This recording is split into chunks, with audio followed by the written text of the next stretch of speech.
Hello guys, this is for Cancer. Cancer, welcome dito sa aking channel, sa Palaran 888. I hope na makuha mo yung energy, I hope na makuha mo yung vibration, guidance na kailangan mo. So this is for second half of August 2020. Sorry.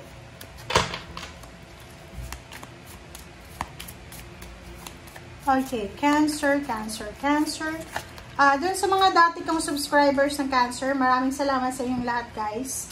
And sa mga bagong subscribers, welcome kayo dito sa Kapalaran 888.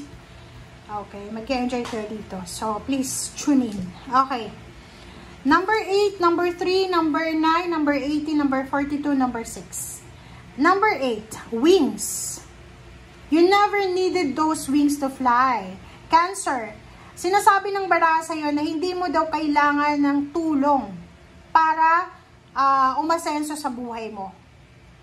Like for example, yung iba, hindi nyo kailangan ng education, hindi nyo kailangan ng connection, hindi nyo kailangan ng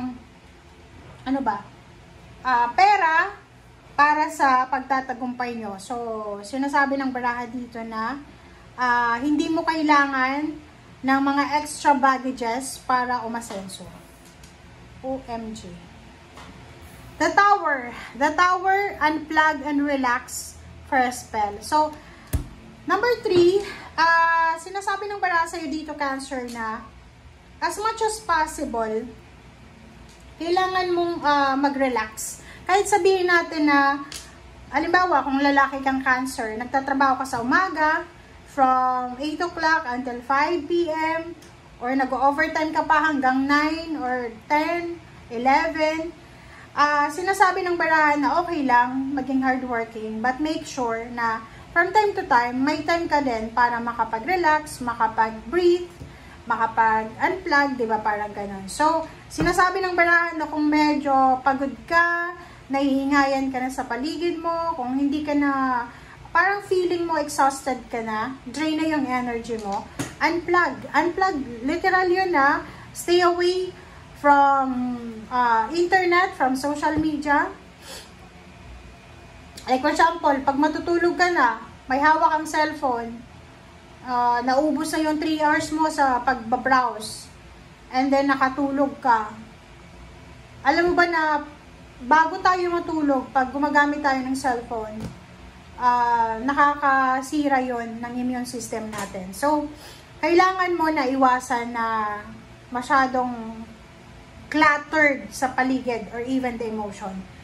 Number 3, 89, let them go. So, maybe you are experiencing emotional problems or maraming nawala sa'yo eh. Like for example, nawalan ka ng relationship, nawalan ka ng pera, nawalan ka ng tiwala, nawalan ka ng business, nawalan ka ng trabaho, ano ba yung nawala sa'yo? Kasi sinasabi ng baraha, okay, sa baraha, mabilis lang sabihin yan okay, let go. But sa totoong buhay, mahirap mag-let go.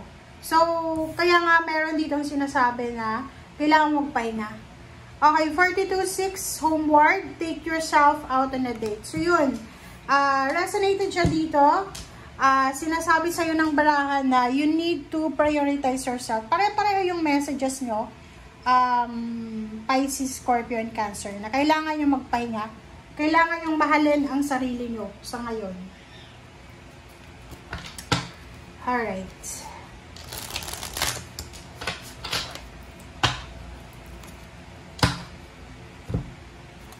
Cancer.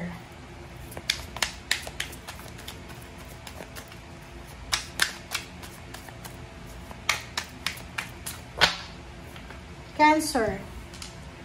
Wow. 5 of Wands and the Devil.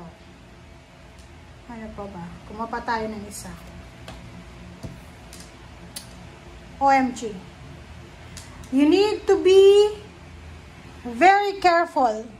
Tama ba yung alignment ko? Pasensya na guys. Sinasabi ng baraha sa'yo dito, nag-iingat ka from August 16 until 31. Because there's a trigger here.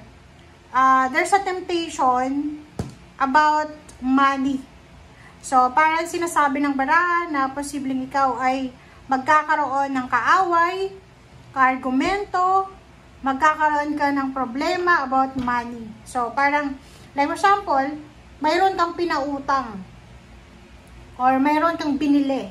Bumili ka ng motor na second hand. Like for example lang and then, pagkakuha mo ng motor, hindi siya gumagana, as in fully scam ka. So, sinasabi ng baraha na mag-iingat ka because pwede kang makakuha ng kaaway, kaargumento, kakompetitions because of money matters. Okay.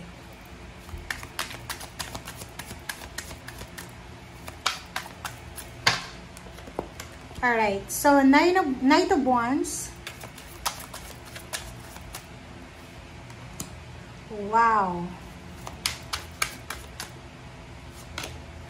Alright. So, nakikita ko sa'yo dito na isang exciting na parang exciting news from water sign, Pisces, Scorpio, and Cancer din. So, kung may kakilala ka na same sign sa'yo, Cancer, Scorpio, or Pisces, or Earth signs, Virgo, Capricorn, or Taurus, sinasabi ng baraha sa'yo dito na isang exciting na balita ang posibleng matatanggap mo from them.